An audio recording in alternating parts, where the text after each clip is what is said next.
¿Qué conexión existe entre la teoría de la relatividad de Einstein y la precisión de un kata de karate? ¿Puede la disciplina de un arte marcial ayudarte a entender los misterios de un agujero negro? En el próximo capítulo tenemos a un invitado que une dos mundos que parecen totalmente opuestos, el cosmos y el dojo. Hablamos con un doctor en física teórica y analista de datos formado en Oviedo, que dedicó su tesis a uno de los objetos más extremos del universo, las estrellas de neutrones. Vamos a sumergirnos con él en los grandes misterios de la física. Hablaremos de ondas gravitacionales, de las diferencias entre agujeros negros y estrellas de neutrones, y de la complejidad de las ecuaciones de Einstein. Y a la vez exploraremos su otra gran pasión, el karate.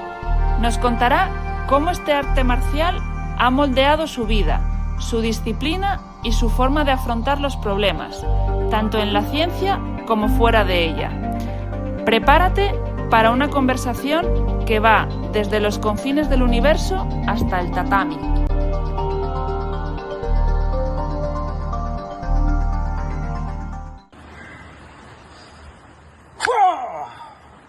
Hola amigos de La Hipótesis y bienvenidos un día más a vuestro podcast favorito. Antes de desvelaros la identidad del invitado que nos acompaña hoy, como siempre, presentar a mi compañero, amigo y socio fundador de este podcast, Agustín Santiago. ¿Qué tal? Y yo, un servidor, Isaac Tamar. Así que siéntate y disfruta porque esto es... La hipótesis perfecta. ¡Arrancamos!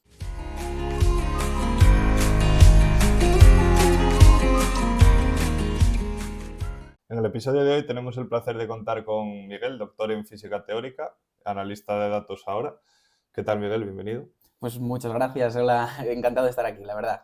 La primera pregunta que solemos hacer es que nos cuentes un poco tu trayectoria, que hizo que te convirtieses en doctor en física teórica y, bueno, estando ahora en analista de datos.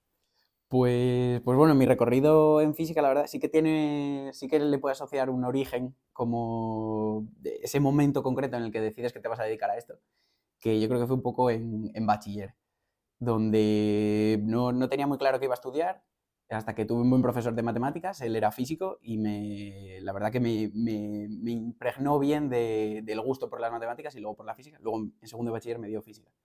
Y nada, pues me dio lugar a entrar a la carrera en Oviedo. Estudié física a los 4 años y me di cuenta de que es lo mejor que hice, la verdad. Me encantó. No tenía muy claro por qué rama tirar. Claro, una vez que entras hay bastantes, no sabes muy bien lo que vas a dar. Pero sí, poco a poco ya en cuarto me di cuenta de por qué iba a tirar. Y nada, con el tutor del TFG me comentó, estábamos mirando dónde podía hacer el máster y me derivó a Santiago, me lo comentó que tenía un buen grupo de investigación, así que fui allí a hacer el máster. Y el máster también di con un buen tutor, la verdad, me dio lugar luego a hacer la tesis, así que me quedé otros 4 añitos y también una etapa súper bonita de mi vida, muy guapa. Y nada, y de hecho es que defendí la tesis el año pasado, en enero del año pasado, el 25 de enero. Y bueno, tuve ahí un momento de chill hasta que vi que el tema de la academia cuesta bastante continuar, la verdad. Normalmente en la carrera de un investigador, cuando acabas la tesis, empiezas a hacer postdocs, pero es una carrera bastante exigente. Así que nada, decidí dejarlo y estuve echando currículums y entré ahora de analista de datos, que es un poco lo que se busca ahora físicos y matemáticos, y entré en la empresa en la que estamos ahora, en Pangea. Así que... Pues nada, Miguel, lo primero, darte las gracias por venir al podcast. Es un placer contar contigo, como siempre, y es un placer siempre charlar contigo. Yo te quería preguntar un poquitín, en el momento en el que empezaste a estudiar la carrera de física, ¿te diste cuenta que eso era lo que realmente te gustaba y a lo que te querías dedicar? ¿O tuviste algún altibajo ahí que nos pasa a todos un poco en la carrera que dices, meca, pues no sé si esto es exactamente lo que me esperaba, ¿no? Quiero decir, ¿la carrera de física cumplió tus expectativas? Sí, absolutamente, y la superó completamente. Ya te digo, en segundo de bachiller descubrí cómo la física no es complicada, pero se le puede sacar el gusto. Y en cuanto entré en la carrera, no hubo, bueno, siempre hay alguna asignatura que te gusta menos, pero no hubo ninguna que no me gustara, la verdad. O sea, es una época que no me da rabia decir que es que me encantó, la verdad, estudiar lo que estudié. Y a medida que luego iba perfilando mis gustos, bueno, supongo que lo comentaremos luego, pero tirando a astrofísica, a cosmología, me di cuenta de que me gustaba mucho más.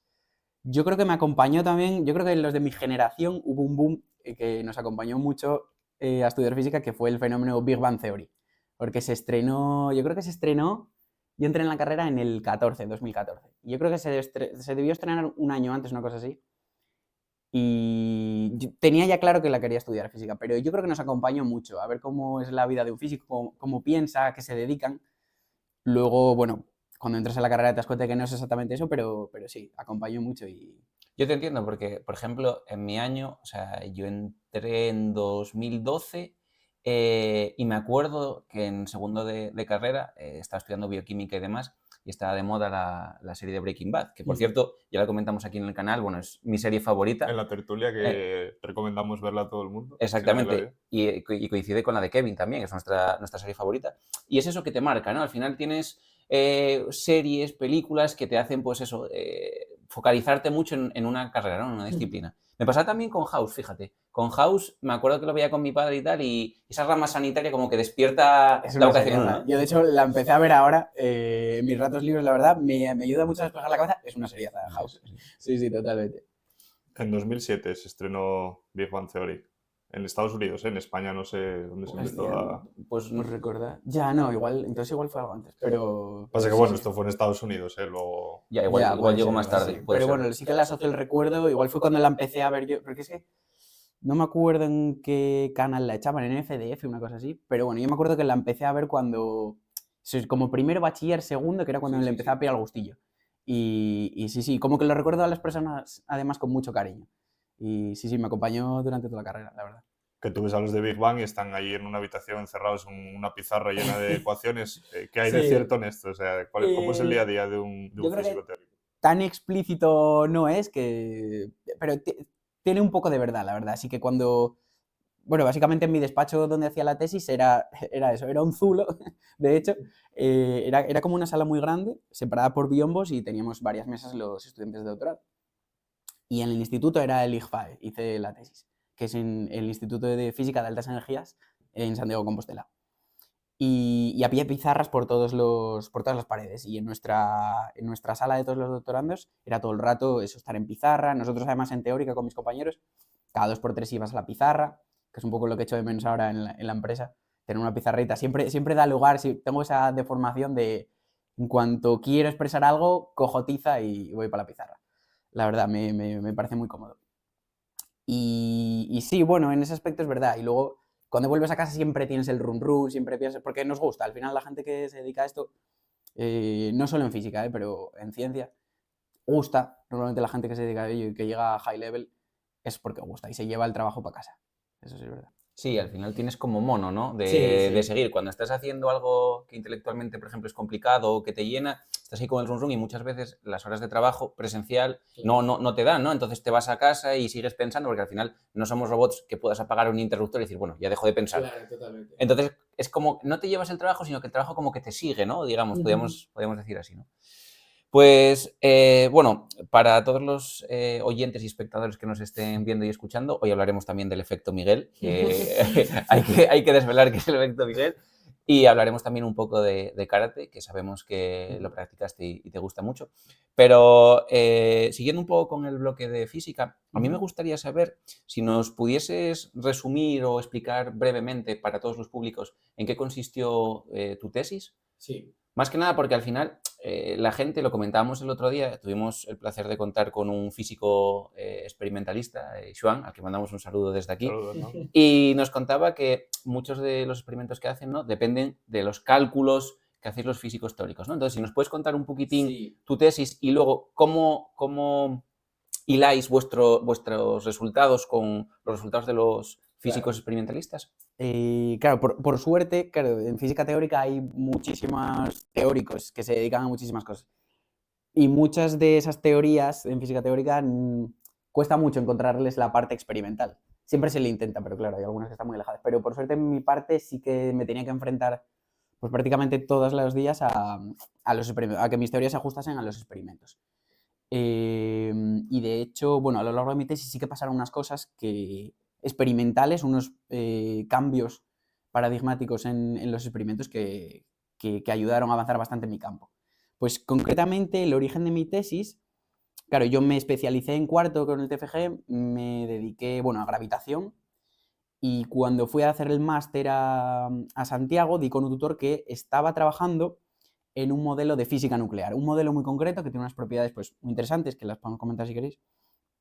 Y la idea era no estudiar este modelo desde el punto de vista de la física nuclear. Hay experimentos de física nuclear, de aceleradores de núcleos, que no son el CERN, porque ellos aceleran partículas fundamentales, o partículas más pequeñas, pero no era estudiar el modelo nuclear como tal para describir a los núcleos, sino para describir estrellas de neutrones.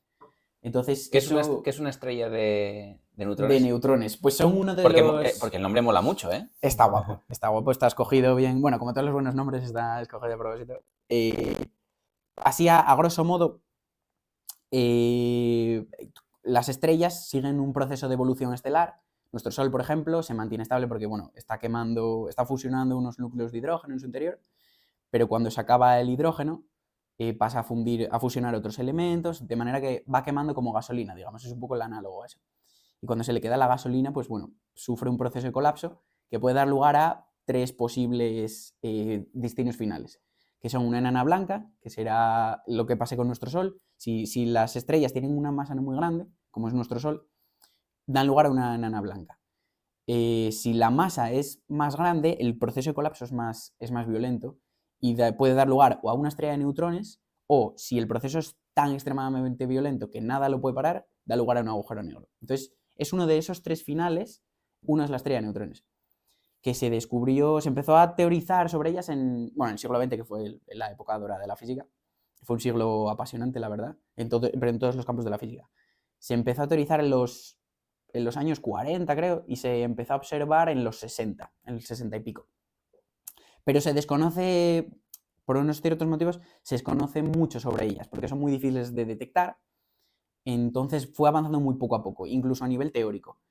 Porque claro, con las teorías tú sacas datos, pero no tienes con qué contrastar. Entonces se va avanzando muy poco a poco, lo típico de que las barras de error son gigantes, pero bueno, a base de hacer modelos y modelos y descartar unos y otros, pues vamos abriendo luz. Y de eso va mi tesis. La idea era coger este modelo nuclear y acoplarlo a gravedad. Tú normalmente tienes, en términos un poco más técnicos, coges el modelo nuclear, que suele ser una teoría de campos, y lo acoplas, haces que interaccione gravitatoriamente. Entonces, tú con tu modelo de núcleos, pues, imagínate, dices, quiero describir un núcleo con tantos protones. Yo qué sé, si quieres describir el carbono, pues dirás, pues quiero 6 protones y 6 neutrones. Y lo que te salga a tu modelo es su predicción del núcleo de carbono, y entonces tú tendrás que coger las predicciones de tu modelo y ver si se acopla o si se amolda a los experimentos. Pues lo que proponía mi tutor es, vamos a meter una cantidad de neutrones enorme y lo acoplas a gravedad y eso en principio es una estrella de neutrones. Entonces, de eso va mi tesis, de ver si con ese modelo en concreto, acoplándolo a gravedad y metiendo muchísimos neutrones, las propiedades de la estrella de neutrones que te sale son comparables a lo que se sabe de los experimentos. Entonces... ¿Y el resultado fue? El resultado es que, como las barras de error son gigantes, pues estamos dentro del juego. Entonces, claro, lo que sucedía antes es... Había prácticamente lo que se puede medir es la masa y el radio, el tamaño típico de una estrella de neutrones y su masa. Ya te digo, con unos valores igual desde... Normalmente tiene 2 veces la masa del Sol, más o menos 0,5. Entonces, claro, ya tiene que ser muy malo tu modelo para estar fuera de ahí. Pero bueno, así avanza la ciencia también, ¿no? Lo que pasa es que no me acuerdo en qué año, yo para los años soy malísimo, pero yo creo que en el 2018 puede ser, bueno, no sé. Se empezaron a construir unos detectores de ondas gravitacionales. Y creo que en ese año fue cuando se detectó con éxito una onda gravitacional, que son unas predicciones son un efecto que son como propagaciones de gravedad. En ciertos procesos muy violentos, como por ejemplo colisiones de neutrones o colisiones de agujeros negros, es como se aceleran de repente muchísimo y eso hace que se propague una onda de gravedad. Eso era un resultado de relatividad general y se pudo medir, eso, no sé en qué año, pero bueno, hace poquito. Y fue durante mi tesis. Entonces eso dio lugar a poder medir mucho mejor las propiedades de estrellas de neutrones. Entonces las barras de error fueron decreciendo y entonces teníamos que pelear por mantenernos dentro. Y claro, lo malo de las estrellas de neutrones es que puedes ver los observables, digamos, las propiedades que tiene externas. Tú cuando ves una estrella puedes ver su masa, su tamaño y cómo se deforma y cosas así, pero no puedes ver de qué están compuestas. Sabes que por fuera está hecha de neutrones, pero en el núcleo, en la parte interna, no sabes de qué está hecho. Nadie lo sabe con exactitud. Entonces, se trata de que con las teorías ver de qué están hechas. Pues hay modelos que dicen que los neutrones al final acaban comprimiéndose tanto que forman un estado superfluido. Hay unas fases súper exóticas de la materia que en principio si tuvieses un modelo, una teoría nuclear, te la debería describir. Y entonces nosotros lo que íbamos haciendo es, bueno, pues de teorías o de argumentos de otros físicos teóricos muy importantes, decían, bueno, pues esto es lo que se debería encontrar en estrellas de neutrones, con unos ciertos argumentos, y entonces nosotros íbamos metiendo cosas al modelo. Es como ir presionando el modelo hasta que reviente, o hasta ver hasta cuándo te vale. Entonces eso era lo que íbamos haciendo, y esa fue mi tesis, ir metiéndole cosas al modelo que describan con mayor exactitud una estrella de neutrones y ver si estamos dentro, a ver si el modelo vale. Y sí, la verdad que le pudimos meter, no llegamos a una descripción súper completa, pero llegamos a dar una descripción muy precisa con un modelo relativamente sencillo y una descripción suficientemente compleja y precisa. Entonces, bueno, yo diría que sí que fue un éxito, la verdad, de tesis. Hablamos entonces del efecto Miguel. El efecto Miguel, claro, esto es lo típico, ¿no? A todos nos encantaría cuando estudias que algún día descubrir algo y que darle tu nombre, ¿no? El teorema de Miguel me gustaría más, pero al ser físico igual un efecto. No tengo muy claro, pero sí que a lo largo de mi vida pude apreciar que sucede una cosa que es, yo creo que es el fenómeno de cagarla en el último momento, como cuando, yo me acuerdo mucho cuando estaba preparando la PAU, por ejemplo en matemáticas, imagínate un problema, yo qué sé, cuando tenías que diagonalizar matrices o lo que sea, es como que partes bien de unos statements correctos, sabes que vas bien en el problema y acabas llegando al resultado y dices tú, mierda, sumaste, yo qué sé, en algún momento la cagas, 2 más 2 y pones tú igual a 5. Y lo encuadras y dices tú, a tomar por culo, y ya está. Pero la cagaste, le hiciste todo bien y en el último momento la cagaste, entonces no te lo pueden dar por bueno. Y eso es lo que voy a bautizar yo creo como el efecto Miguel, porque era lo que siempre me pasaba y siempre me lo decían los profesores, me decían, está todo bien, la cagaste en el último momento. Y yo creo que es algo que es le pasa suficientemente número de personas como para bautizarlo, yo creo, ¿no? Sí, yo creo que podría tener una implicación más positiva, pero el fenómeno de cagarla en el último momento lo podemos bautizar Es así. como la ley de Murphy y la ley de Miguel, puedes llamarla. La de Murphy-Miguel, bueno, la de Miguel-Murphy. Vale, queda explicado para todos el efecto Miguel. Sí. ¿Qué diferencia exacta hay bueno, exacta tampoco pido que me lo sé ¿Qué diferencia exacta hay entre un agujero negro y una estrella de neutrones?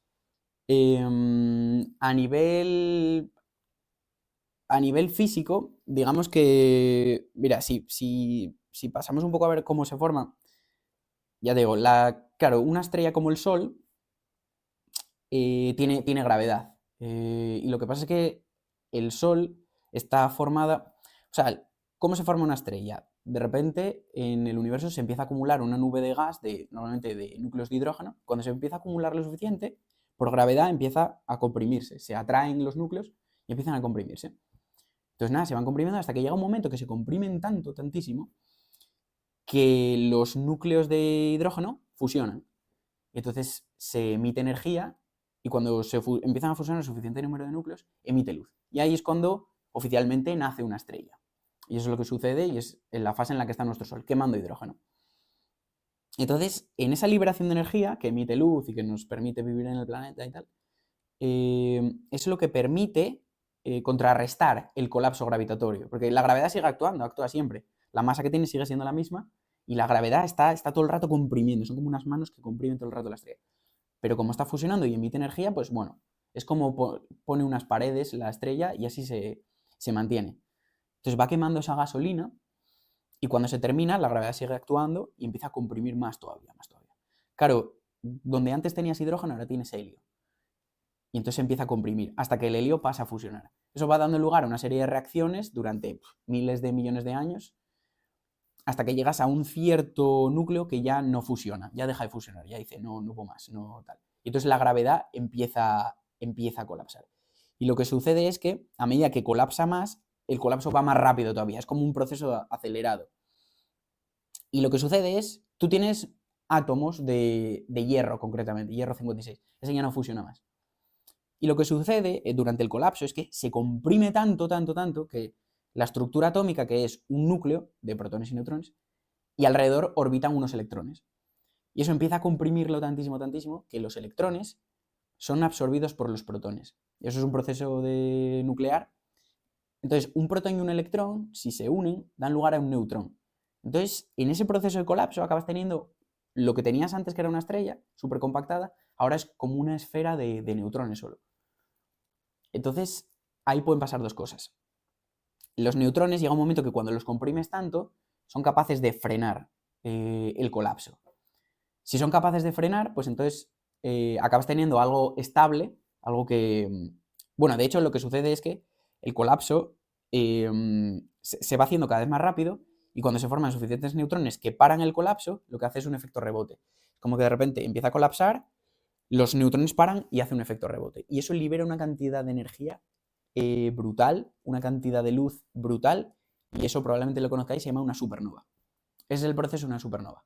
Es un colapso gravitatorio súper violento que de repente es frenado por los neutrones y rebotado. Y emite por el universo una cantidad de materia y de energía brutal. Entonces una supernova es el proceso de formación de una estrella de neutrones. Si, ya te digo, si lo frena los neutrones, si lo frenan, acabas teniendo una pelota de neutrones que es una estrella de neutrones. Pero si los neutrones no son capaces de pararlo, eso sigue colapsando. Y entonces los neutrones llega un momento que empiezan a comprimirse hasta que llegan a un cierto radio, que es el radio de Schwarzschild, y en cuanto pasan por ahí, ya no hay retorno. Y entonces tienes un agujero negro. Entonces, la diferencia entre una estrella de neutrones y un agujero negro es esa, y que se forme uno u otro depende de la masa que tenga tu estrella. Creo que típicamente si una estrella tiene 8 veces la masa del Sol o menos, suele dar lugar a una estrella de neutrones, porque los neutrones dicen, yo con estas 8 masas puedo. Si tiene más, los neutrones no pueden, dicen no puedo. Y entonces colapsa, y en cuanto pasan una cierta frontera, todo se apaga, todo se vuelve negro, no se puede emitir luz y acabas teniendo un agujero negro. Que estos procesos son millones de años, ¿no? No pasa... Sí, claro, ya te digo, mira, el Sol se estima que tiene unos 4,5 mil millones de años y todavía está en su primera fase. Está quemando todavía hidrógeno, luego tiene que pasar a quemar. Dentro de otros 5.000 millones de años habrá parado de quemar hidrógeno y pasará a quemar helio. Ahí no sé cuántos miles de millones de años también, hasta que pase a quemar el siguiente, que será, no sé, carbono creo que es. Y luego neón, hasta el hierro. No sé cuánto es el tiempo de vida típico de una estrella, pero vamos. De hecho, hay una cosa muy chula que es el diagrama de Hertzsprung-Russell, que es como si, imagínate que vieses una estrella y la pudieses grabar a lo largo de toda su vida. Pues a lo largo de su vida lo puedes representar en un cierto diagrama en astrofísica y puedes ver por dónde va yendo en función de su masa. Entonces, partes en un punto en el diagrama cuando nace la estrella y a medida que va quemando hidrógeno se va moviendo por el diagrama. Y si tiene tanta masa, pues si tiene una masa u otra, pues sube por el diagrama y entonces pasa a quemar helio. Y luego si tiene otra masa, pues se va moviendo y hay unas ciertas trayectorias y en función de si va por un lado o por otro, la estrella acaba en una enana blanca o puede acabar en una estrella de neutrones o puede acabar en un agujero negro. Entonces son como unos caminitos que siguen las estrellas, que se llaman la secuencia principal y luego sube al final de su vida. Y se siguen así en astrofísica. Así se identifican, por ejemplo, en función de sus propiedades, dicen, observamos una estrella, tiene este brillo, tiene este tamaño, tal, bueno, pues está en esta parte del diagrama y va a seguir esta trayectoria. A veces se puede ver si se puede seguir una u otra y entonces va a acabar en agujero negro. O no, esta va a dar lugar a una estrella de neutrones. Y ese tipo de cosas. Teóricamente, ¿sería posible fabricar, por ejemplo, un agujero negro en miniatura para estudiarlo? O cualquiera de estos procesos que estamos comentando en situaciones de laboratorio, si tú fueses capaz de tener, pues no sé, el gas, los neutrones, los electrones, si tú pudieras replicar todo, que no sé si es posible, ¿podrías hacer como acelerar ese proceso en miniatura y estudiar sus propiedades? ¿O eso teóricamente es imposible? Sí, no, teóricamente todo lo que se pueda formar por ahí lo podrías, con una suficiente cantidad de recursos y tal, lo podrías hacer. Pero un agujero negro, a efectos experimentales de lo que tenemos hoy en día, no se puede. De hecho, ya solo una estrella de neutrones, las propiedades, la materia está tan comprimida, pero tantísimo, que eso no lo puedes replicar. Por eso tú puedes pensar, joder, Miguel, ¿por qué hay muchas cosas que suceden en el universo que las replicas no tienes por qué esperar a que sucedan, ¿no? Por ejemplo, cuando se estudian bacterias o lo que sea, no esperas a que un animal o que un ser humano contraiga una bacteria, no, probablemente se la inyectas, lo estudias. Entonces puedes decir, coño, ¿por qué no coges materia nuclear y la comprimes y generas las propiedades típicas de una estrella y lo estudias y lo contrastas tu teoría? Claro, no, porque no se puede. Está tan comprimida que no es posible reproducir esas condiciones, porque la materia está extremadamente comprimida y no tenemos capacidad. Y más concretamente, es como mismamente no somos capaces de hacer fusionar, sí somos capaces de fusionar núcleos, pero no de manera controlada, que es el problema de la fusión nuclear. Una manera de generar energía, como hacen las hidroeléctricas o lo que sea, es en vez de con parques eólicos o lo que sea, es con fisión, porque eso genera energía. Lo que pasa es que eso produce residuos nucleares, entonces es muy contaminante. Pero la fusión no genera esos residuos y genera mucha más energía. El problema de la fusión es que en cuanto empieza un proceso de fusión, genera tanto calor que no lo puedes controlar y te empieza a fusionar básicamente todo. Como las paredes en las que tienes contenido en tus núcleos que empiezan a fusionarse porque se generan condiciones tan extremas que no puedes controlarlo. Me viene a la mente, no sé si lo visteis, la miniserie de Chernobyl. ¿Podrías explicarnos así también, a grandes rasgos, y para un público en general, por ejemplo, qué pasó en Chernobyl? Que, por cierto, quien no viera esa serie, es una serie muy buena, ¿eh? Me parece que 3 o 4... ¿La viste? Es impresionante. Son 3 o 4 capítulos. No, son 8, una cosa así, pero es un poquitín... Sí. O sea, no es larga. Yo no diría. Es verdad, son 8. Son 8 capítulos, una cosa así. 8 o 6, es verdad. Yo creo que son 6. Sí. Bueno, igual, sí. Es impresionante, es una seriaza. Yo todo... Se me ha olvidado, pero cuando salte más se la recomiendo a todo el mundo, la verdad. Que bueno, está basada en hechos reales, evidentemente. Claro, evidentemente. Y lo bueno de esa serie es lo bien reproducida que está. O sea, lo fiel a la realidad que es. 5. Y 5 capitulillos, ¿eh? Buah, es que pero se ven como nada, ¿eh? O sea, son muy chulos, son muy buenos, es muy intrigante y está muy bien llevada. Además, tiene el físico, el que hace de físico es un fucker. O sea, es un grande porque encima tiene el hándicap de que, claro, todo esto sucede durante la Guerra Fría, que los soviéticos no pueden admitir que la liaron parada, básicamente. Entonces el físico es el único que es consciente, bueno, y sus colegas, es el único que es consciente de la gravedad de la situación. Y los políticos dicen, seguro que no es para tanto, peor sería que se enterase Estados Unidos que la cagamos, ¿no? No te estás dando cuenta. Y hay una escena, bueno, no quiero hacer spoiler, pero bueno, hay escenas brutales y buenísimas en las que el físico le intenta hacer ver al político que, esto no va de política, esto va de que vamos a morir y cosas así, es brutal. ¿Y qué sucedió allí? ¿Por qué hubo la catástrofe? Básicamente es esto que te digo. No me acuerdo por qué motivo, pero había una central nuclear. Las centrales nucleares lo que hacen es fisionar, que es el proceso contrario de fusionar, que es tú partes de núcleos muy grandes, como por ejemplo el uranio, concretamente. El uranio, supongo que será el enriquecido, no me conozco los detalles, pero necesitas núcleos atómicos muy grandes porque tienen alta cantidad de neutrones. Y lo que puedes hacer con esos núcleos muy tochos es le lanzas un neutrón y lo partes en dos. Entonces el uranio se parte en dos y no me acuerdo cuáles son las desintegraciones del uranio, pero bueno, da lugar a otros dos núcleos más pequeñitos que él. Y en ese proceso se libera energía. Entonces esa es la energía que aprovechas para luego, pues generar electricidad o lo que sea. Pero claro, ¿qué sucede? Es lo que sucede también en las bombas atómicas. Pones muchísimo uranio y le metes un perdigonazo de un neutronazo. Lo que pasa que en el proceso de fisión del uranio se liberan más neutrones. Y esos neutrones atacan o fisionan más uranio.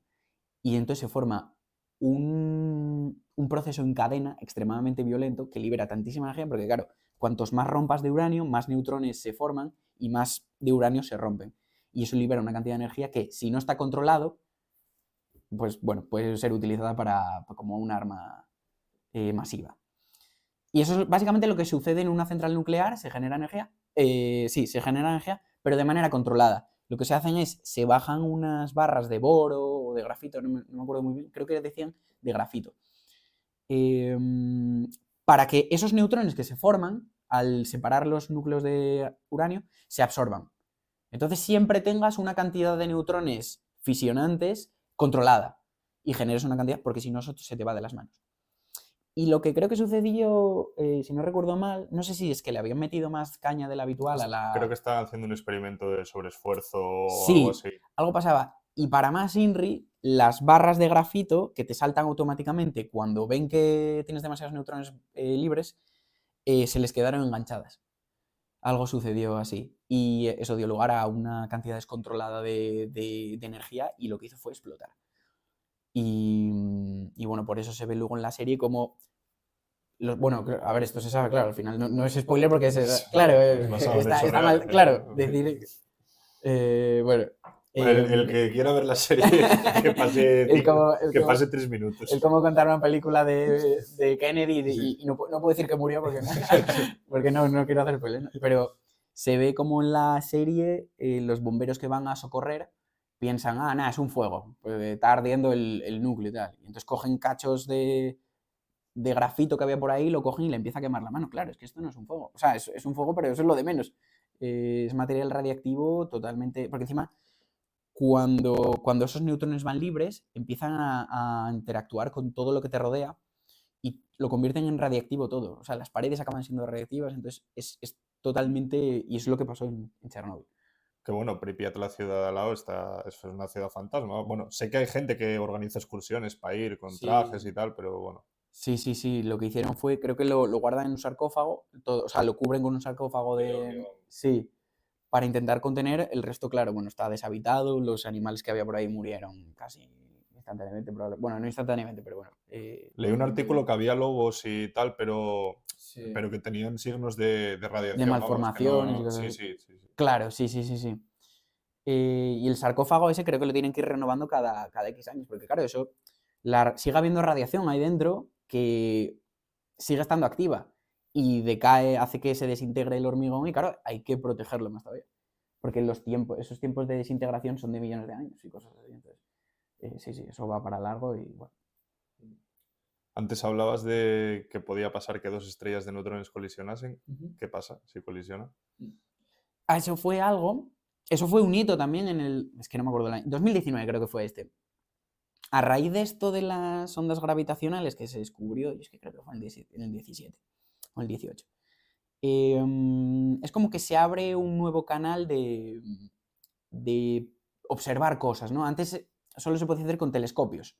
Entonces enfocabas a los telescopios a un cierto lado y podías observar las cosas. Pero ahora... Porque lo que ves no pasa en tiempo real, ¿no? Entiendo que tarda un tiempo en... Tarda una cierta cantidad de tiempo. Y sobre todo la luz, imagínate, la luz que nos llega de una cierta estrella es lo que tarda en recorrer a la velocidad de la luz. Pero a veces, en ciertos eventos, entre la estrella y nosotros, puede haber nubes de gas y entonces la luz interactúa con esa nube de gas y luego se remite y nos llega a nosotros. Entonces, bueno, a veces se decelera, o sea, no se decelera, pero tarda un poco más en llegar. Pero con ondas gravitacionales, con este nuevo método de observación, se abre un nuevo canal como para interrogar, como para sacar cosas del universo. Y bueno, las ondas gravitacionales en el 2018 eso, ya estaban como establecidas como nuevo medio de transmisión. Y lo que sucedió, eso se está manteniendo ahora, de hecho, se está mejorando para mejorar la precisión. Pero en el 2019, de repente, LIGO, que es LIGO y Virgo, son dos, ¿cómo se dice? Observatorios, vamos a llamarlo, sí. Son dos observatorios, no me acuerdo en qué zonas están, creo que en Estados Unidos las dos, pero suficientemente separadas. En 2019, en un momento dado,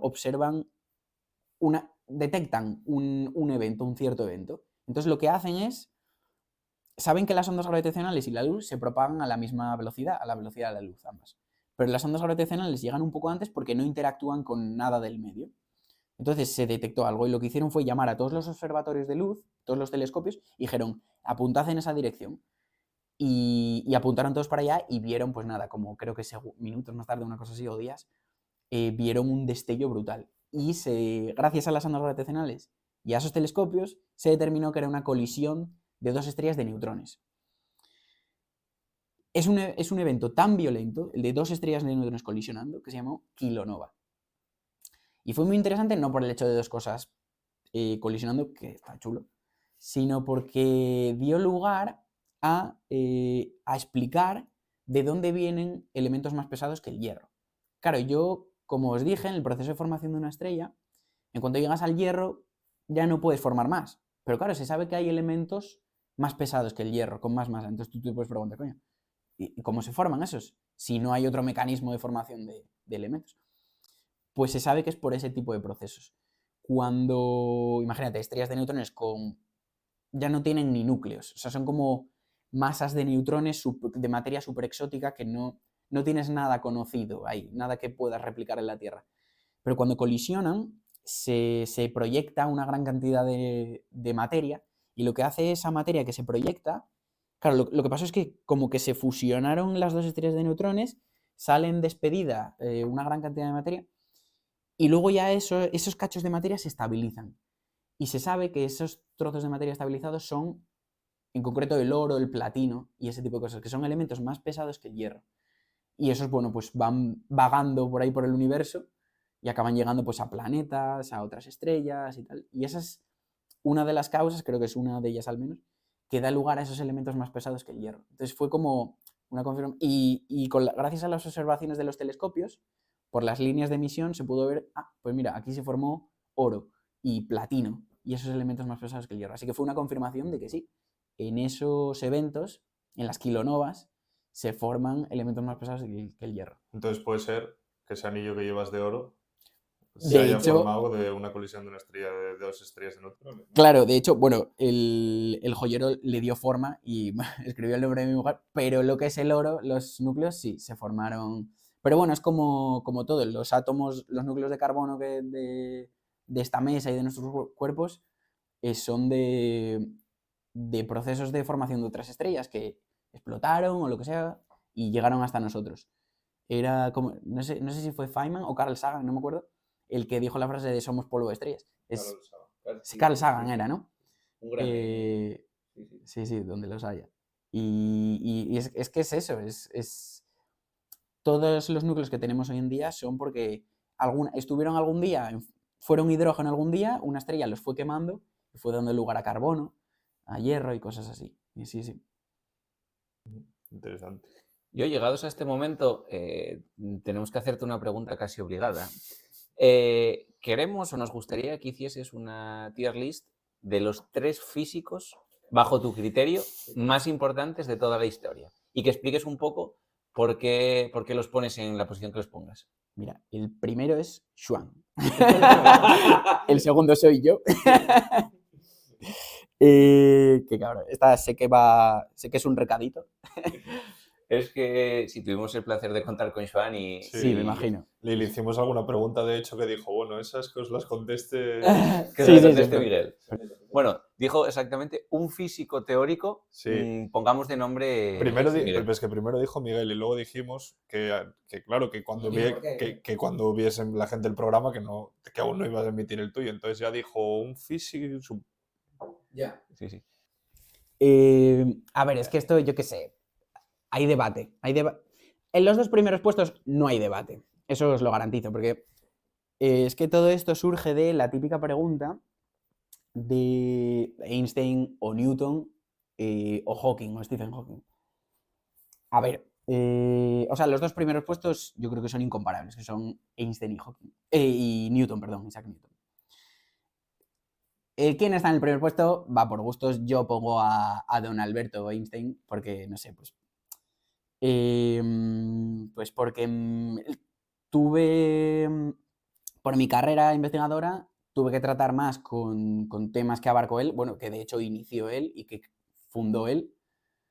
Y bueno, pues A ver, las leyes de Newton, pues es verdad que las damos todo el mundo en a lo largo de toda la carrera, pero luego cuando empiezas a entrar en cositas más interesantes, donde ya te apasionan las cosas de verdad, esto fue todo Einstein.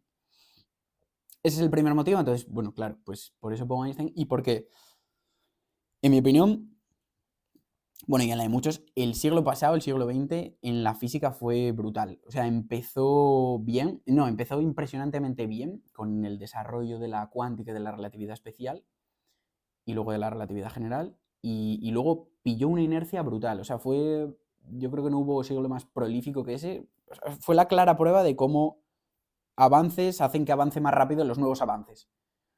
O sea, Einstein tocó todos los palos. Todo el boom, los dos mayores booms del siglo pasado son la relatividad, fundada por Einstein y creada por Einstein, y la cuántica. Y Einstein también tuvo sus detallitos de calidad. Al mayor es puro estilo Ronaldinho en cuántica, la verdad. Entonces, yo en el primer puesto pongo a Einstein, en el segundo a Newton, y en el tercero, no lo sé, la verdad. Me gusta mucho como físico Penrose, pero también yo creo que igual pongo un empate por salir un poco del paso. Penrose, probablemente Edward Witten también sea, pero claro, esos ya son un poco más de nicho. Ya, como Witten es que trabajó mucho en teoría de cuerdas, fue el salvador de la teoría de cuerdas en un momento dado. Y Penrose, no sé, es que cuando le oyes hablar bueno, ganó el premio Nobel Penrose y que también Einstein y Newton, ¿no? Pero bueno, por motivos evidentes. Porque no sé. Pero bueno, ya es una cosa menos. Y Einstein conoció a Marilyn Monroe, que Newton tampoco. Claro. Mini punto para él. Claro, efectivamente. Entonces, bueno, yo creo que me quedo con ese ranking. Vamos a poner Einstein, Newton, Witten. ¿Y por qué? Esto es una curiosidad que, bueno, tú y yo ya la comentamos en privado alguna vez, pero bueno, me gustaría también que la comentásemos hoy así más en público. ¿Por qué las ecuaciones de Einstein siguen siendo tan actuales y se siguen utilizando tantísimo para casi cualquier aplicación y todavía no hay, digamos, algo que las reemplace? Bueno, claro. Sí, claro, como bien dices, las ecuaciones de Einstein están en... Pero por el mismo motivo que las ecuaciones de Newton, porque son ciertas. Claro, sucede lo siguiente. Tú si vas a estudiar un problema de cómo cae una pelota, vas a usar las de Newton. Pero claro, lo que pasa es que ya no quedan muchos secretos en ese campo. Entonces, donde quedan muchos secretos todavía es en procesos de gravitación. Entonces ahí lo que manda es la relatividad general, que son las ecuaciones de Einstein. Entonces, claro, yo todo lo que os comenté de estrellas de neutrones, toda mi tesis fue las ecuaciones de Einstein, pero día tras día, sacarlas, resolverlas. El añadido que tienen las ecuaciones de Einstein es que son muy complicadas. Es decir, las ecuaciones de Newton ya no tienen secretos, son bien conocidas y ya está. O sea, se conoce su estructura perfectamente. Pero las de Einstein son tan extremadamente complejas. Y la relatividad general da lugar a efectos tan antiintuitivos como, no sé si os sonará lo de que el tiempo pasa para unos diferente que para otros, para diferentes observadores y tal, eso, como en Interestelar. Que uno que estaba cerca del agujero negro le pasaron 2 horas y al que estaba en la nave le habían pasado 50 años. Ese tipo de cosas son resultados de relatividad, bueno, especial y general, y son tan complicados y antiintuitivos que todavía la gente se parte los cuernos en resolverlas y en entender más todavía esas cosas. Y lo que pasa es que la gravitación de Newton, pues bueno, la reemplazó la relatividad general. Dijo, yo tengo un campo de aplicabilidad más amplio. Y lo que pasa es que todavía no hay nada que reemplace a las ecuaciones de Einstein. Se sabe dónde fallan, se sabe que en el centro, en los agujeros negros, básicamente, justo en el punto central de los agujeros negros, se sabe que, bueno, que deberían ser reemplazadas por otra cosa. Pero salvo ahí y probablemente un par de cosas más, no existe mejor teoría de la gravedad que esa. Así que, claro, por eso está todavía, hoy en día, es el ABC de un físico teórico de gravitación. ¿Y en cuántica? En cuántica, es que la cuántica es más... se dice la teoría cuántica, pero yo lo veo más como un paradigma. Probablemente no hay una cosa tal como una... o sea, tú cuando vas a hacer algo de gravitación dices, bueno, pues cojo las ecuaciones de Einstein y me las resuelvo y fuera. y me sale este resultado. En la cuántica es más bien un paradigma en la que tú ¿qué quieres? ¿Estudiar un proceso de fusión nuclear? Genial. Pues tienes que coger una cierta teoría nuclear, lo que sea, y luego esa teoría, si quieres que sea correcta, la cuantizas. Entonces aplicas las leyes de la cuántica sobre tu teoría. Entonces es como... la cuántica es eso, es más bien un paradigma que tienes que imponer sobre tu teoría. De la misma manera, lo puedes ver así. La relatividad general, donde falla, en los agujeros negros, sabes que falla porque no incorpora la cuántica. Entonces, la manera de reemplazar la relatividad general, o bueno, una manera de mejorar la relatividad general sería, ¿quieres hacer gravitación? Genial, resuelve de las ecuaciones de Einstein, pim, pam, pim, pam, pim, y luego cuantízalas. Pero eso es un problema. O sea, eso es lo que se intenta hacer en teoría de cuerdas y en gravedad cuántica, que son las dos teorías, vamos a decir, punteras en física teórica hoy en día. Y son un verdadero quebradero de cabeza. Y los mayores genios están ahí, en física teórica. En cuántica, pues se desarrolló eso también el siglo pasado, a principios, se empezó imponiendo como una serie de reglas en la que, como os digo, tú tienes una teoría y la conviertes en cuántica un poco a mano. Y luego ya se fueron desarrollando otras técnicas de cuantización más complejas y más pro.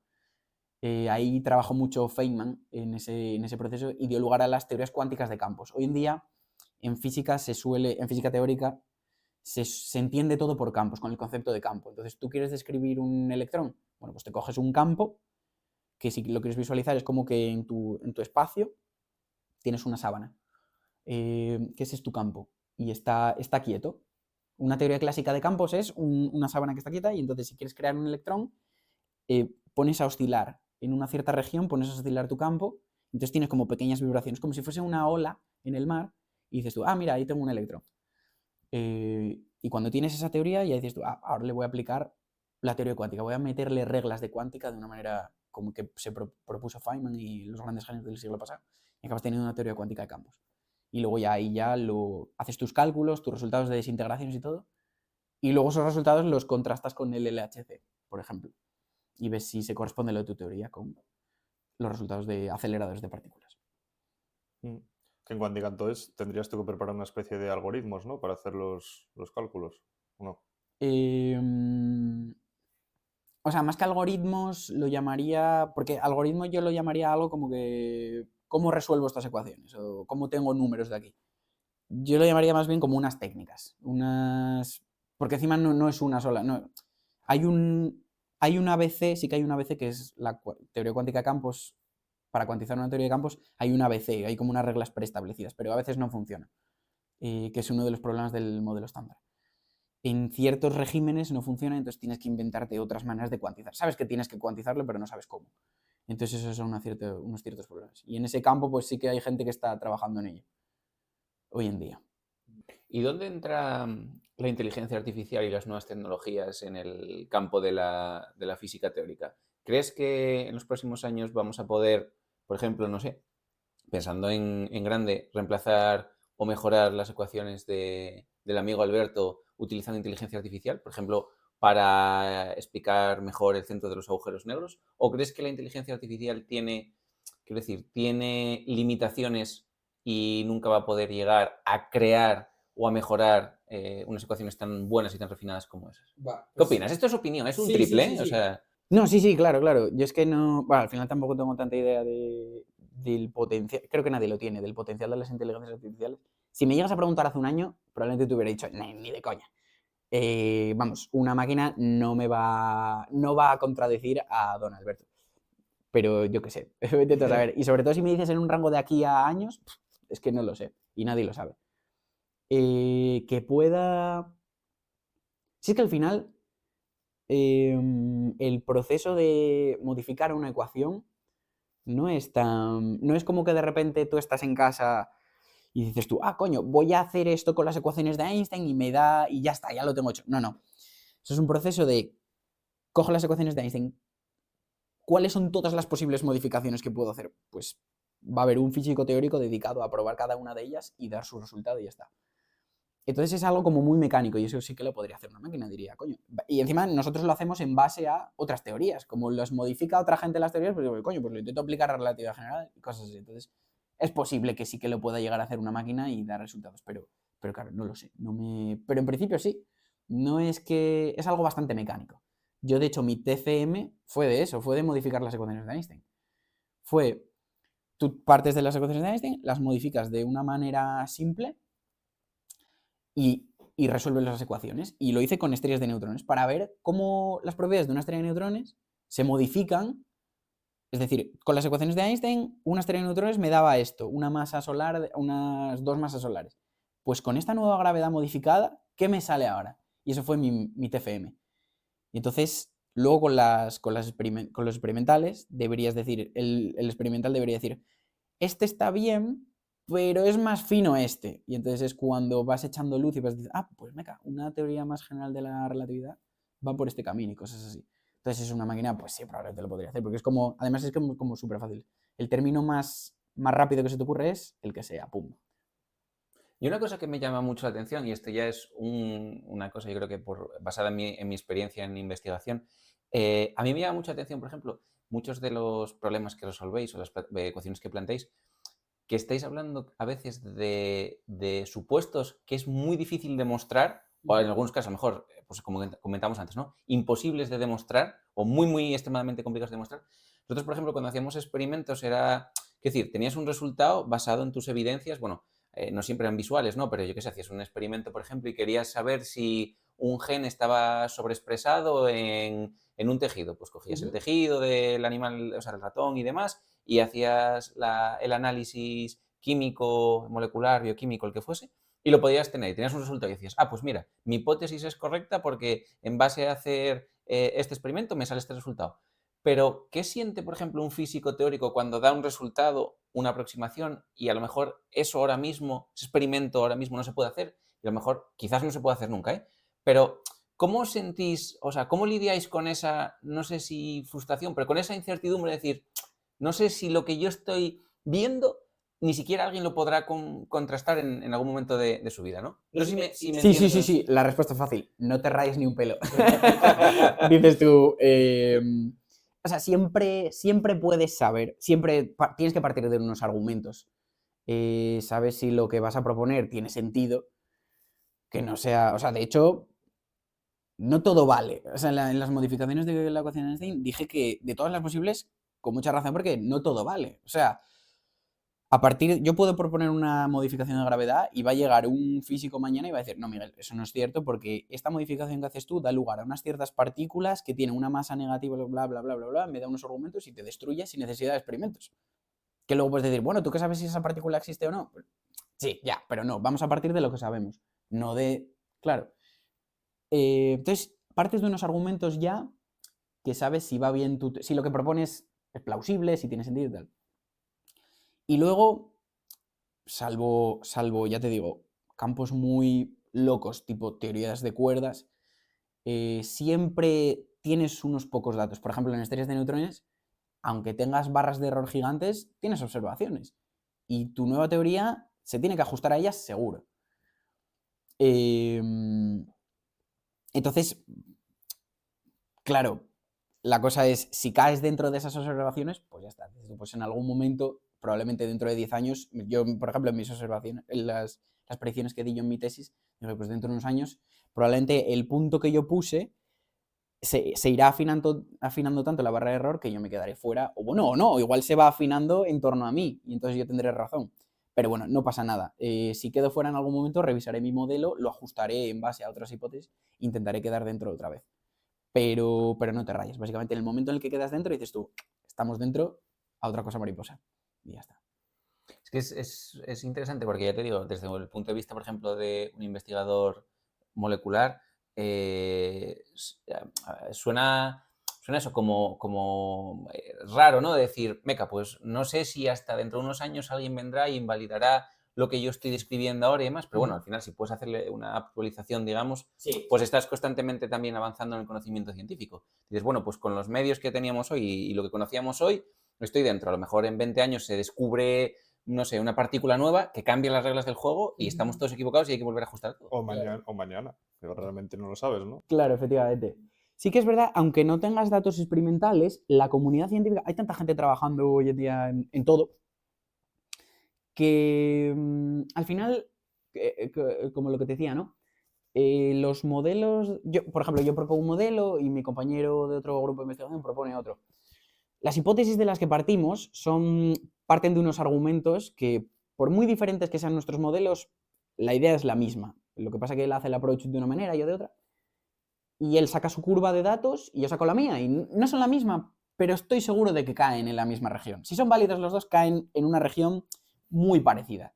Entonces, imagínate ir rellenando todo tu diagrama, lo vas rellenando de curvas, de mi curva, la suya, la de otro, la de otro, la de otro. Entonces, es verdad que no son datos experimentales, son datos que se le sacó de la manga a un científico, un teórico en concreto.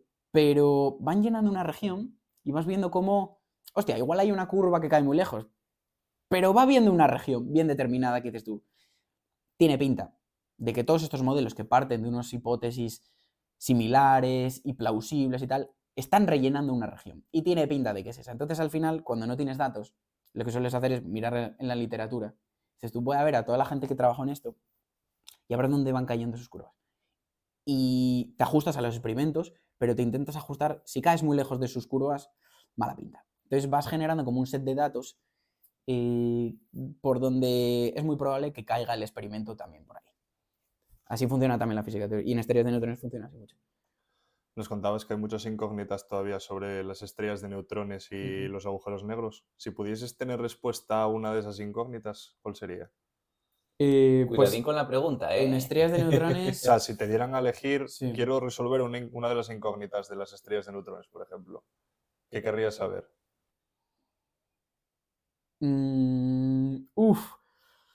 Y estoy intentando pensar si en una pregunta me puedo hacer dos. Si con una misma pregunta me puedo hacer dos. Joder, es que no lo sé, es que tampoco la querría malgastar. Claro, estoy pensando en qué sucede en el interior de una estrella de neutrones. O sea, porque entiendo que esto me lo puede responder una entidad, una deidad, ¿no? Como que se lo sabe todo. Vale. Pues sería algo algo que realmente no... que es muy difícil que sepa el ser humano de aquí a bastantes años, que es qué pasa en el núcleo, en el centro de la estrella de neutrones. Hay varias hipótesis. Una de las ideas es que se formen unas ciertas partículas que se llaman los kaones. Esas en el modelo que propuse en la tesis, propongo que están. Entonces estoy bastante seguro de que están. Kaones. Kaones. ¿Y qué es un kaon? Otra partícula. Como están los protones, los neutrones. Esos son bariones, pero hay otras partículas que son mesones, que son parecidillas a estos. No sé qué otras partículas... No quiero decir el electrón porque eso es otro tipo de partícula. Pero están los protones, neutrones y los kaones, los piones. Son otras partículas que se mueven. Es que claro, esto es como los colores, ¿no? Nunca mejor dicho, porque esto es Quantum Chromodynamics, que es cromodinámica cuántica que va de color, pero no es realmente de colores. Los protones están formados por quarks, eso probablemente lo hayáis oído, ¿no? El protón tiene hay 6 quarks, U, D, C, S, T, B. Entonces la pregunta es, bueno, pues puedes hacer parejas de quarks o triadas de quarks. Entonces tú, si te pones a jugar con ellos, el UUD da el protón, el UDD da el neutrón. Pues ponte a jugar con el C, el S, el T y el B. Pues el S y el U... Puede ser. No, el S y el anti-D dan un kaón. Y el U y el D dan un pión. Y cosas así. ¿Y esos nombres de dónde surgen? El Pues kaón, pión y Pues tal. esa es una buena pregunta. Pues los nombres no lo sé. Sé que el pión, es que no sé si es por el nombre o por la letra griega. El pión se representa con una letra pi. Y estos creo que los propuso un físico que se llamaba Yukawa no me acuerdo en qué años, en los años 30, propuso el pión. Pero no sé muy bien por qué. Probablemente haya escrito su partícula con el pi y dijo, coño, pues el pión. Pero no estoy seguro de esa pregunta, esa no la sé. Es que son bonitos, o sea, suenan bien esos. Sí. Y el kaón es una K. Es una K mayúscula, ese es el kaón. Entonces, respondiendo a tu pregunta... esos quarks es posible que a las densidades tan altas de la estrella de neutrones puede ser, están confinados dentro del protón. El protón es como una cáscara que enmascara o que cubre los quarks. No pueden estar libres. Pero en unas condiciones de densidad muy alta puede ser que vaguen libres. Entonces, esa sí probablemente sería mi pregunta. Y ahora te voy a hacer una pregunta totalmente random, porque ya sabes que a mí me gusta mucho la intensidad, ¿no? Y hacerte preguntas de estas, hacer preguntas en general filosóficas, ¿no? Además, la filosofía me gusta mucho y la física también, aunque no tengo mucha idea de física, pero siempre me pareció muy atractiva. Vale, vamos a poner un supuesto, ¿no? Un supuesto que conocemos todos. Básicamente, al cabo del día, o podemos hablar al cabo de una hora, por acotar el tiempo, estamos tomando constantemente decisiones, ¿no? Ejemplo, yo hoy cuando me desperté, pues dije, ¿qué camiseta me pongo hoy? Pues esta. ¿Qué pantalones me pongo hoy? Pues estos. Cuando tomas una decisión, dejas de tomar muchas, porque en realidad estás acotando y eligiendo algo, ¿no? Todas esas cosas que dejas de elegir o todas las infinitas posibilidades o infinitas decisiones que puedes tomar, ¿crees que existe algún universo o alguna realidad, desde el punto de vista físico-teórico, en el que estemos tomando todas las decisiones y existan, pues eso, infinitas versiones de uno mismo? Eso técnicamente, o sea, físicamente sería posible desde el punto de vista teórico, ¿eh? Ya no te hablo que esto probablemente sea una cosa completamente idea feliz, pero eso existe, o sea, podría existir teóricamente y sobre todo, ¿podría ser cuantificable? O sea, ¿el infinito se puede cuantificar? No. O sea, la pregunta ¿es posible? Pues mira, todo lo que no contradiga unas ciertas leyes es posible. Así que ¿es posible? Pues no te puedo decir que no. ¿Que si lo creo? No. No lo creo, no lo creo. Es que eso se hizo muy famoso, lo de los universos paralelos. Se hizo muy famoso. La idea original de esto es, ¿cómo era? La interpretación de los múltiples universos de la mecánica cuántica. Claro, la mecánica cuántica, bueno, tal y como se propuso en sus inicios, pues daba lugar a una ambigüedad o cómo la puedes interpretar. Pero eso, bueno, pasa a ser algo más humano, ¿no? O sea, las partículas hacen lo que hacen, se describen por unas matemáticas y ya está. O sea, podrías no preguntarte más cosas, pero bueno, por cuestiones humanas uno se quiere preguntar qué pasa ahí. Y entonces da lugar a las interpretaciones. Entonces, una de las más famosas es la de Copenhague, que es como la navaja de Ockham, pasa todo a la vez, etc. Y luego está la de los universos paralelos que dicen, esto se ve con lo del gato de Schrödinger, ¿no? Si hay dos posibilidades, el gato vivo y el gato muerto, pues no escojo una más que otra. Pues simplemente suceden las dos, lo que pasa es que yo, bueno, mi ser, vivió en este universo, pero hay otro mi yo y va por el otro universo. Y luego bueno, eso pasó a ser una interpretación, quiero decir, no tiene ninguna importancia o relevancia a nivel físico de echar cuentas, pero luego esa interpretación cogió un poco más de fuerza con la relatividad general, cuando se empezó a estudiar agujeros negros, porque apareció el concepto de universo y universo, no sé cómo llamarlo, de que tú en el papel de repente las ecuaciones te escupen tu universo y otro. Ahí cobró un poco más de, bueno, de interés, quizá, a nivel interpretativo, ya te digo, no tenía más relevancia tampoco. Y luego creo que en teoría de cuerdas, creo que hoy en día se asocia al el tema de las branas, eso no lo sé muy bien tampoco, pero creo que como que estamos en una brana, bueno, eso ya no lo sé, no estoy seguro del todo, pero creo que por teoría de cuerdas también hay un poco de que existen varios universos y cosas así. Lo digo porque está muy en boga últimamente, sobre todo, por ejemplo, con las series de superhéroes y demás. Mismamente hay una serie de Loki en el que están preservando la sagrada línea del tiempo, la línea temporal, y entonces en cada decisión que tomas se desdobla la línea temporal y demás. Y entonces juegan mucho con esos conceptos físicos, ¿no? Que me imagino que tendrán detrás equipos de científicos también que estén... Bueno, en el caso de Marvel no lo tengo yo tan claro.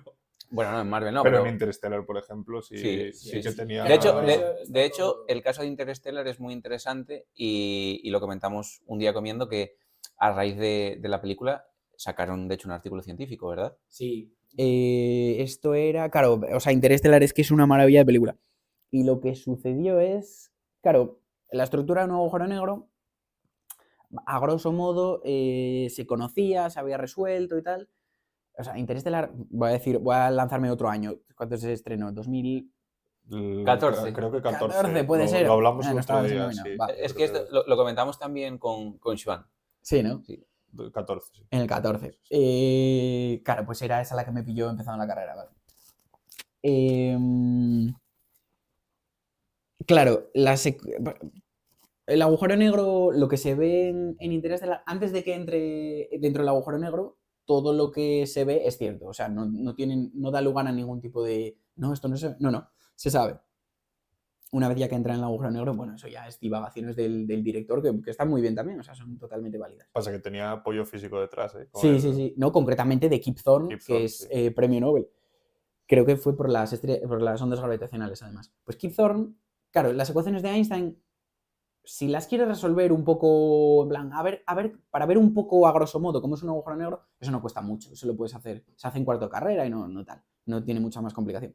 Pero claro, si quieres ver algo como los rayos de luz, porque claro, tal y como se fundamenta la relatividad general, básicamente es que tu espacio-tiempo está curvo.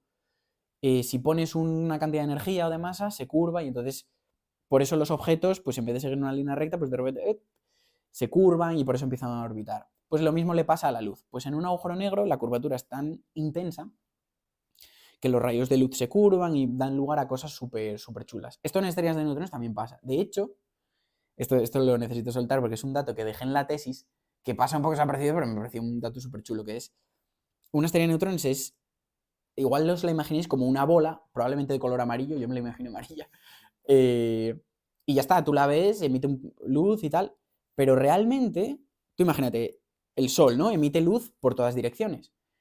Y la parte que se va para allá, esa luz, claro, yo lo estoy viendo, si lo vemos desde aquí, esta luz que sale hacia vosotros la veis, la luz que sale hacia atrás, pues no la veis. Pero en una estrella de neutrones sí.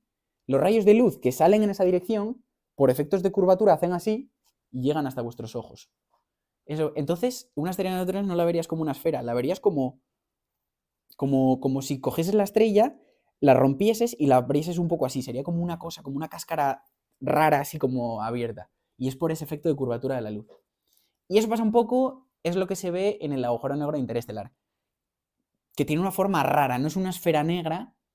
Es como una elipse Sí, así y rara, es todo por la compleja trayectoria que llevan los rayos de luz que le llegan, empiezan a curvarse tantísimo que un rayo que va por allí, en plan, aquí está el agujero negro, en vez de irse para allá, pues hace así y luego vuelve a tus ojos, pues eso da lugar a una estructura muy compleja, que lo puedes resolver con las ecuaciones de Einstein, pero claro, necesitas un poder computacional tochísimo.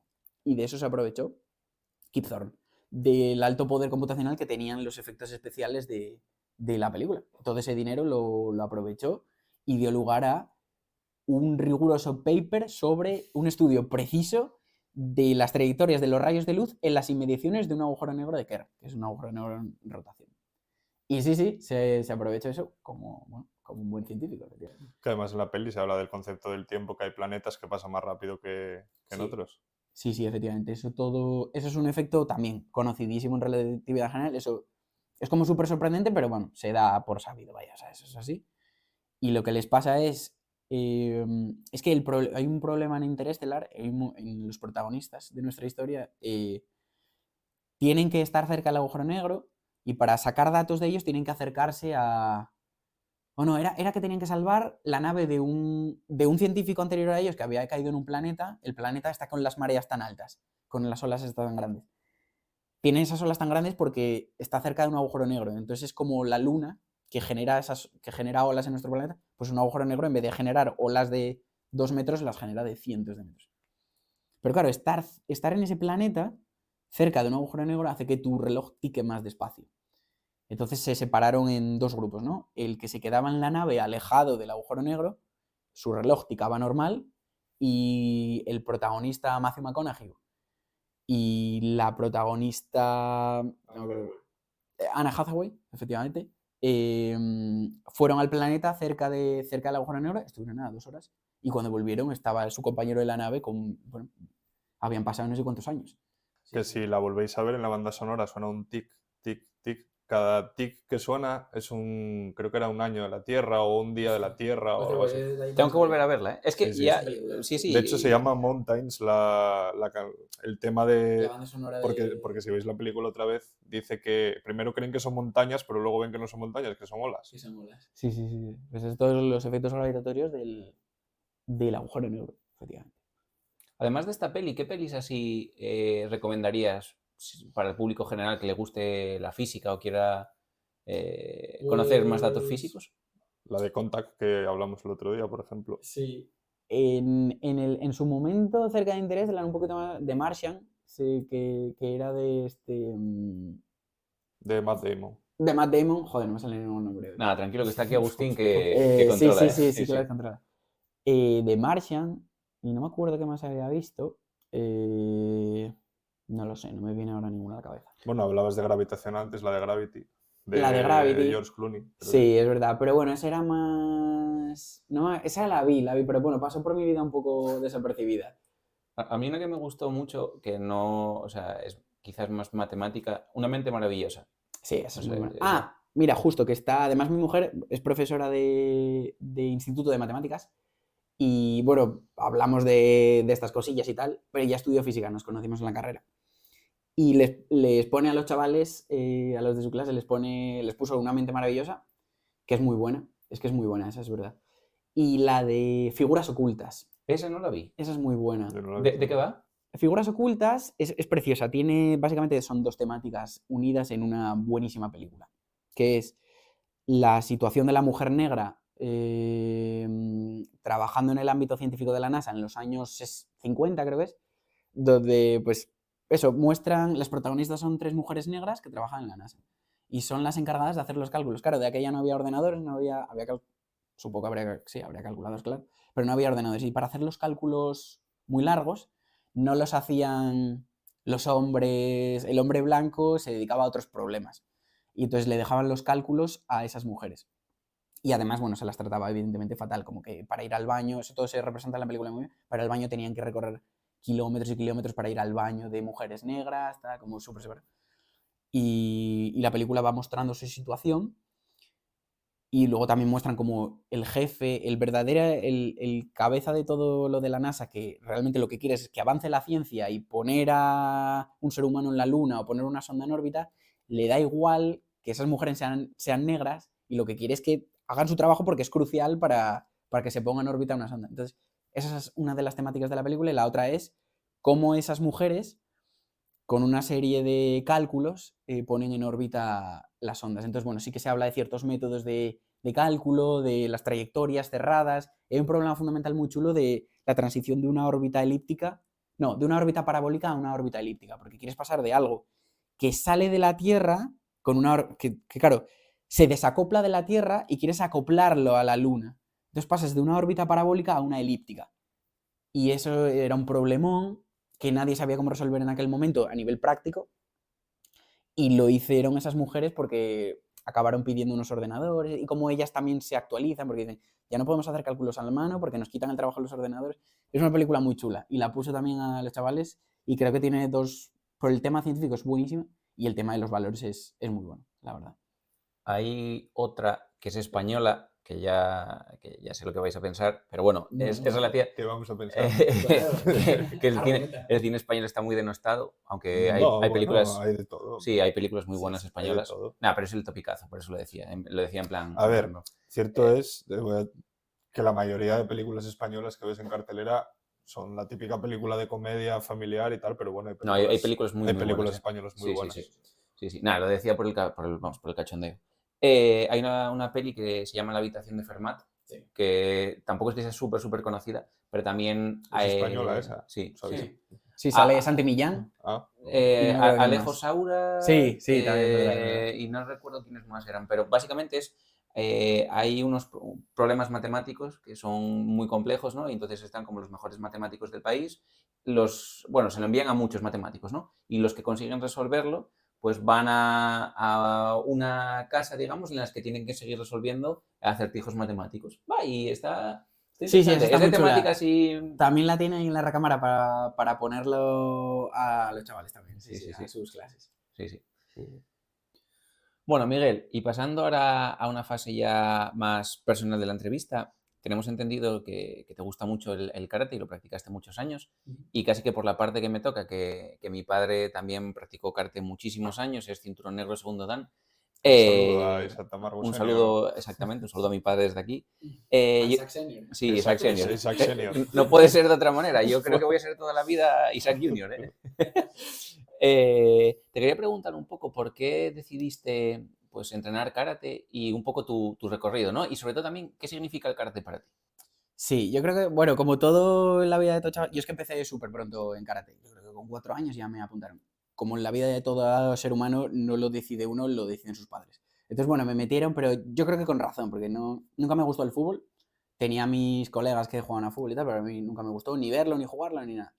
Y me flipaban las pelis de Jackie Chan, de Bruce Lee y tal. Entonces dijeron, coño, pues vamos a meter al chaval en karate. Y me metieron.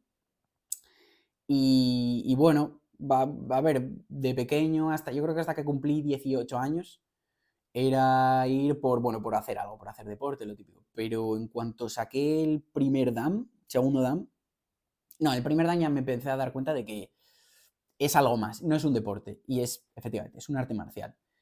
Y te inculca, a mí en mi caso, claro, depende mucho del sensei, ¿no? Como todo, y del dojo, la gente que tengas a tu alrededor, pero en general conozco a bastante gente que hace karate y en general el ambiente que se respira en un dojo, de karate o de judo también, siempre suele haber gente muy buena y con un buen sensei te inculca unos valores muy buenos. Se convierte como, de verdad, en tu segundo padre. ¿Qué es el sensei?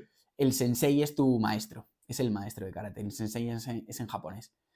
Y te inculca unos valores de respeto, no necesariamente, o sea, mano dura, pero no necesariamente porque te curta, que también, pero no desde el punto de vista, no sé, desde el respeto, de verdad. Hay veces que hablando de karate parece que uno está en una secta. Sí, de disciplina. Sí, efectivamente, que es que al final es un entrenamiento militar, pero también tiene su parte familiar y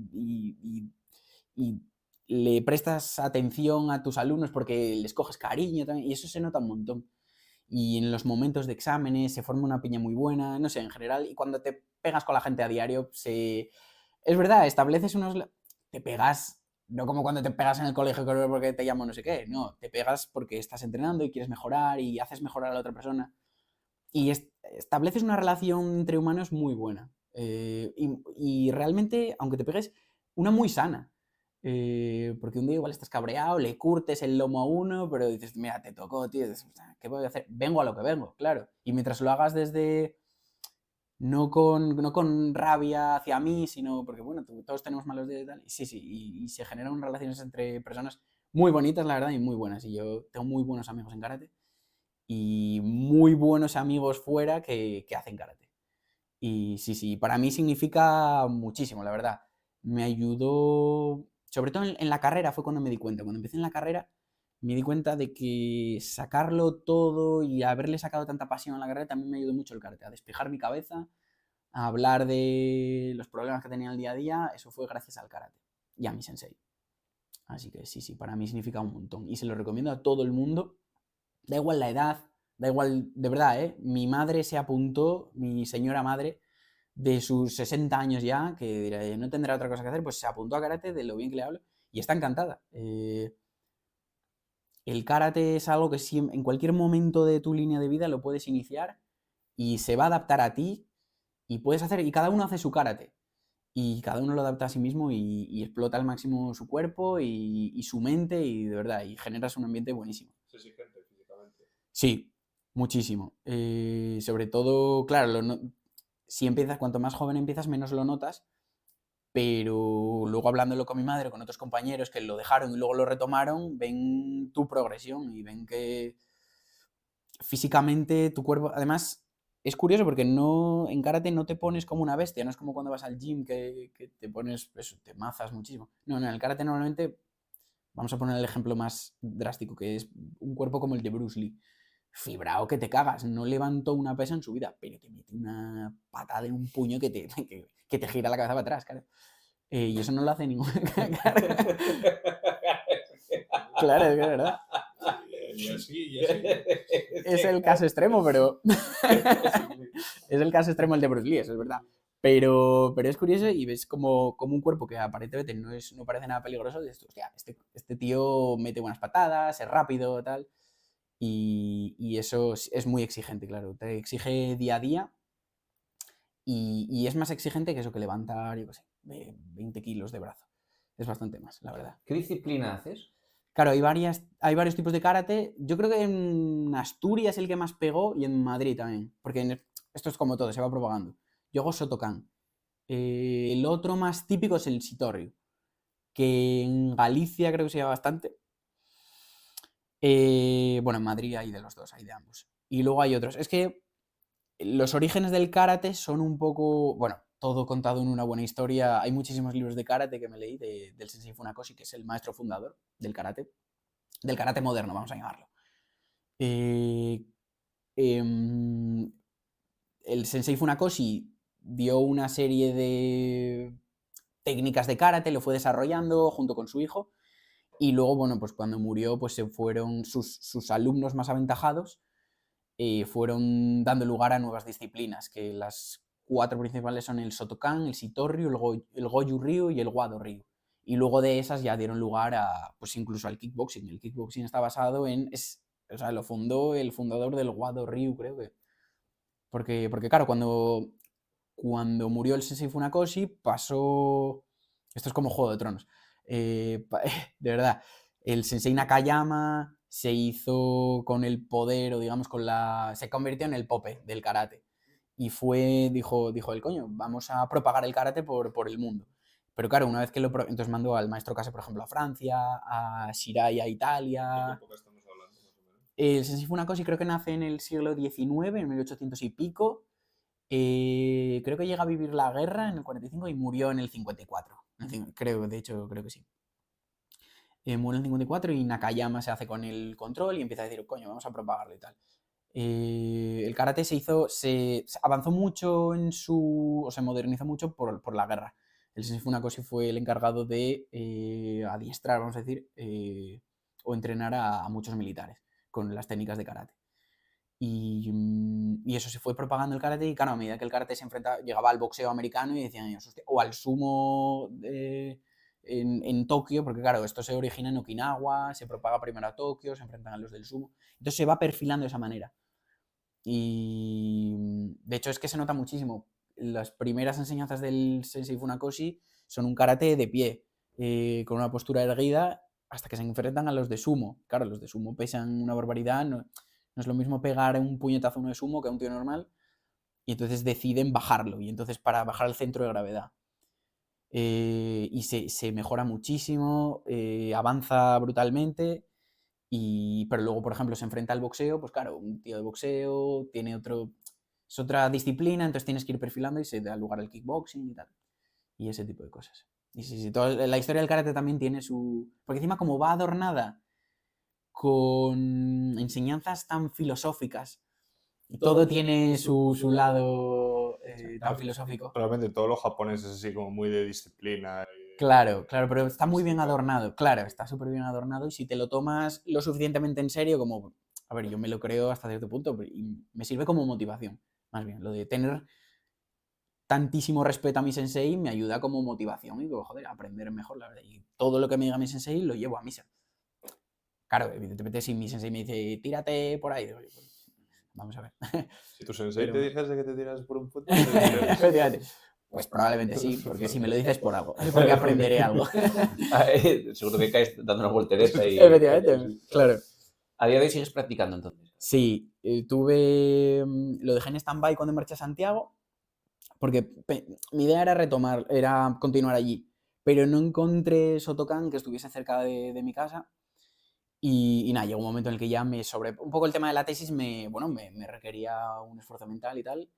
Y nada, simplemente hice un stand-by y en cuanto me volví aquí después de la tesis ya lo retomé. Y ahora estoy bueno, un poquito en proceso de recuperación y tal, pero bien. O sea, eres segundo Dan, ¿verdad? Soy tercer Dan. Tercer Dan. ¿Y vas a seguir examinándote o...?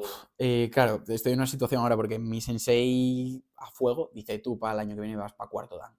Claro, yo todavía estoy como en proceso de, coño, tengo que aclimatarme, pero claro, cualquiera le dice que no a su sensei. Claro. Exámenes o pruebas, ¿no? Sí, son exámenes. tienen que pasar una serie de años de primer dan a segundo dan, tienen que pasar 2 años, de segundo a tercero 3, de tercero a cuarto 4, tal. Y el examen típicamente consiste en una parte de técnicas al aire que se llama el Quijón, que son, nada, tú te preparas, se te exigen una serie de técnicas tipo, pues 4 golpes de puño, 2 golpes de mano abierta, 10 patadas, pim pam, esas son las directrices de tu examen, tú te lo creas, te lo generas, acorde a un nivel del dan que vayas, y las haces, una serie de técnicas de Quijón. Luego te piden una kata, o un kata, bueno, el Shotokan tiene 27 katas, entonces bueno, te preparas también acorde a tu nivel, hay varios niveles, te sueles llevar, yo qué sé, 15 katas, y entonces el tribunal te va a pedir una, otra o lo que sea. Y luego tienes la parte de kumite, que es el combate, donde eso básicamente va por puntos, es como el karate olímpico. Entonces va de el primero que haga 3 puntos, o se pase una cierta cantidad de tiempo, pues gana. Y entonces se le da el combate y tienes que ganar 2 de 3. Y eso es en principio el examen. Tiene una parte teórica también, te hacen una serie de preguntas para ver que tus conocimientos teóricos sobre el karate van acorde a tu condición física. Claro, tú puedes hacer muy, muy bien karate, eso también se le honra bastante al karate. Tú puedes hacerlo muy bien, pero tienes que demostrar unos conocimientos, ¿sabes? Que lo que sabes hacer, sabes lo que implica, sabes lo que es y lo que puedes hacer y tal, y eso también le honra al karate. ¿Qué parte te gusta más? ¿Kata, kumite? El kumite me gusta mucho, pero me gusta mucho, claro, nunca sabes a quién tienes enfrente. Entonces, cuando lo haces con gente de tu dojo, está muy guay, porque ya te conoces, sabes cuánto puedes apretar, sabes que si vas con un... Yo tengo un colega ahí que normalmente vamos juntos y sabes que de aquí a aquí le puedes tirar a cañón. Y que si le das y le pillas, te va a decir, hostia, pues gracias porque me pillaste, tío. En la cara evidentemente no puedes ir y tal, pero el kumite con gente de confianza que sabes cuánto puedes apretar y cuánto tal, eso me gusta muchísimo. Y las katas, un buen kata bien hecho, de verdad, es como ver para mí es arte, de verdad. Si lo veis en el karate olímpico de kata, es brutal. Son las personas más rápidas que hay en el mundo. Y encima tenemos buenos embajadores, el Damián Quintero y Sandra Sánchez. Ellos hacen Sitoryu. Pero bueno, tienen similitudes de un karate a otro y es que son brutales. A mí me encanta verlos. Y cuando hacen katas que conozco yo es brutal. Y es precioso. Y hacer a mí las katas y sentirme como uno de ellos me encanta también. Sí, sí. A ver, es que al final, yo te lo pregunto porque mi padre, vamos, yo crecí en casa siempre viendo a mi padre hacer karate y además, pues lo vivía y lo sigue viviendo. Ahora ya no, vamos, se retiró, ya no lo hace, pero hasta hace no muchos años lo seguía haciendo. Estuvo muchísimos años haciendo. Y, por ejemplo, el tema de las katas, a él le prestaba mucho, le gustaba mucho, porque decía que al final es como combatir, o sea, estás tú solo combatiendo contra una persona imaginaria, ¿no? Entonces te estás imaginando los movimientos y es como un baile, digamos. O sea, al final es... Incluso yo lo veía entrenar y era como hipnótico. O sea, veías movimientos como eso, como que te quedabas hipnotizado, ¿no? Y luego, bueno, claro, el kumite al final, si estás entrenando con alguien que tienes confianza, que sabes que tú le puedes apretar un poco, sueltas un poco de adrenalina, el atita, ahí ya, y claro. que te enganchen también. Sí. Porque me engancha esta persona que lo hace, pues eso, porque también tiene su derecho a pegar. O sea, sí, está muy guay. Y el kata, así, cuando lo estás haciendo, es increíble cómo se te pone la mente en blanco, pero focus. Es una sensación súper curiosa porque acabas de hacer el kata y dices tú, nunca había estado tan concentrado en mi vida y a la vez pensando en nada. Como que pones el cuerpo en piloto automático, pero adquieres como una actitud de estar muy focus. Y es una sensación buenísima. Mira, eso nos lo comentaba Nico, un amigo nuestro que pasó por aquí por el canal. Un saludo desde aquí, Nico, que seguro que nos está viendo, o al menos escuchando. Ahora mismo no creo. Ahora mismo seguro que no. Nos comentaba que le pasa igual con la escalada. Que en la escalada, por ejemplo, está... O sea, es un momento en el que está concentrado y en el que está formando... O sea, es como que forma parte de la montaña o cuando está entrenando y demás. Es como que forma parte de la pared, ¿no? Él simplemente va haciendo movimientos y está súper concentrado y no está pensando absolutamente en nada. Es como que su cerebro se apaga, las voces se callan, claro, y él es capaz de hacer, pues eso, los movimientos que hacen en escalada, ¿no? Entonces, claro, yo creo que cuando te conectas con un deporte, es como eso, ¿no? Formas uno contigo mismo. Estás haciendo lo que sea y concentrado. Claro, y a la vez con la mente en blanco. O sea, es como contradictorio, ¿no? Dices, ¿cómo puedo estar concentrado y a la vez no pensar en nada? Totalmente. Pero sí, es algo que pasa y es una sensación buenísima. Y yo creo que da lugar a esa cosa de lo de la meditación, que no necesariamente implica estar relajado, significa estar concentrado. Pero concentrado en lo que tienes que estar, no en que en tu cabeza normalmente pasan muchas cosas por segundo. Tengo que ir a la compra, tengo que pagar no sé qué. No, estás en blanco, pero estás concentrado. Y esa es la verdadera esencia de la meditación y del estar... Sí. Bueno, nos pasaba un poco a ti y a mí cuando competíamos al futbolín. Sí. Yo cuando jugábamos los campeonatos, o sea, yo estaba pensando, o sea, estaba súper relajado, pero a veces estaba concentrado y no pensaba en otra cosa. Y decía, bueno, pues nada. Y es como que las manos te van solas. O sea, en realidad tú estás jugando, pero tampoco estás pensando nada, simplemente te mueves. Claro. Va solo, sí. Sí. Y luego mira, nosotros nos pasaba, nosotros éramos pareja de futbolín y llega un momento que te complementas. Yo muchas veces sabía dónde le tenía que poner la bola. Yo con él jugaba de portero, él era la muñeca más rápida de todo Tineo. Aquí. La izquierda. Entonces, yo ya sabía dónde tenía que poner la bola porque sabía dónde iba a estar él y sabía lo que iba a hacer en todo momento. Y llega un momento que creas un vínculo, una conexión que no hace falta, es que estamos jugando, no hacía falta ni hablar. Y además estábamos puestos ahí y siempre, ¿te acuerdas cuando nos subestimaban que nos decían, nada, estos chavalucos, nada? Y luego nos veían jugar y decían, ostras, estos chavales juegan, ¿eh? A ver, es que realmente nos veían ahí colgados de las, ¿sabes? Como de tranquilos, no sé. Sí, claro. Y luego ves a la gente así como muy intensa. Sí. Y nosotros eso, no sé, creas como lo que tú dices, como un vínculo. Sí. Y presta, yo por ejemplo, cuando jugábamos al fútbol, jugábamos de verdad, cuando competíamos y demás, a mí me costaba mucho competir por ejemplo, con otra persona. Jugué campeonatos con más gente, pero llegué a conectar con muy pocos. Me pasó también con un compañero que estudiaba biología conmigo, que fuimos a los nacionales y demás, y con él sí que pues tenía también una conexión, ¿no? Pero yo, por ejemplo, si no conecto con la persona, no puedo jugar. Y contigo era súper fácil, o sea, jugamos muchísimo. ¿Cuántos años jugamos juntos? Muchos años. Sí. Empezamos muy jóvenes y estuvimos jugando muchísimos años. Y luego eso, o sea, yo por ejemplo, a día de hoy, no sé si te pasa a ti, supongo que también, yo veo un futbolín y, por ejemplo, si no tengo esa necesidad de ir a jugar, ¿no? O sea, si estamos, por ejemplo, no sé, tomando algo y tal, y estamos nosotros, pues decir, oye, pues vamos a echar una partida y tal. Ahí sí, pero si no, por ejemplo, si estoy con otra gente y tal, aunque digan de jugar una partida, a lo mejor no me... No sé, es como que pierdo esa magia, esa conexión. Sí. Es como... Sí, que al final solo sabes disfrutar de ellos y lo haces de una manera concreta, ¿no? Exacto. Entonces, por eso te digo que al final te entendemos muy bien lo que sientes con el karate, porque yo creo que todos tenemos una pasión y cuando estás haciendo algo que te apasiona es magia. Coño, esto me gusta más para el efecto Miguel. El efecto Miguel. Puede ser. Igual está más chulo esto, ¿no? Sí, yo creo que... Igual tiene una connotación más positiva. Vamos a dejarlo así entonces. Sí. Es un buen nombre para un podcast, yo no te quiero decir nada, pero... Oye, pues no estaría mal de cabecera de este podcast el efecto Miguel. El efecto Miguel. Yo creo que... Pues me quedo con este mejor. Yo lo titularía el efecto Miguel. Bueno, si tú lo titularías y yo estoy de acuerdo, podemos titularlo ya el efecto Miguel. Sí, realmente lo voy a titular yo. Así entonces no hay más que hablar. Pues me quedo con este mejor, la verdad. El otro, bueno, sí, ahí queda. El otro era como más negativo. El efecto de cagarla en el último momento lo dejamos así. Sí. Y está el efecto Miguel, claro. Y bueno, para ir finalizando el programa, antes de nada, darte las gracias por venir. Yo creo que lo pasamos muy bien. Va a ser un programa largo pero interesante. Además, vamos a dar a conocer al mundo el efecto Miguel. Claro, por lo tanto, yo creo que solo por eso... Que igual hubo spoiler ya en el título, pero bueno. pero tendrán que verlo para saber cuál es. Claro. Exacto. ¿Cuál será? Exactamente. Así que nada, vamos a pedirte, como en todos los programas, que nomines a alguien que venga de invitado. ¿Pensaste en alguien? Pues se me ocurre ahora sí a un compañero del curro que me parece que puede ser un perfil bastante interesante y que puede dar bastante juego, que es Sergio, un compañero nuestro de curro de Pangea. ¿Qué se dedica exactamente? Él es informático de formación, pero está haciendo un doctorado de inteligencia artificial. Pero además creo que tiene un punto de vista bastante interesante sobre las cosas, la verdad. Y además es muy buen chaval. Eso es verdad, que no falte. ¿O qué me vais a decir vosotros? Pues nada, le contactaremos. Bueno, le contactaréis.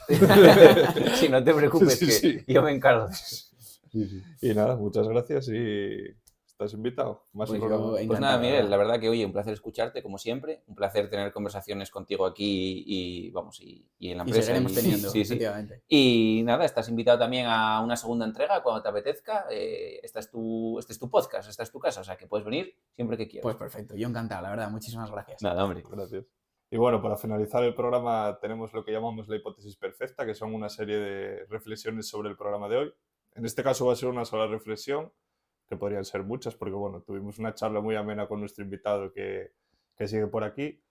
Y es que los agujeros negros y las estrellas de neutrones nos enseñan que el universo todavía tiene misterios y enigmas insondables y que cuanto más sabemos, más nos queda por conocer. Hasta el próximo programa.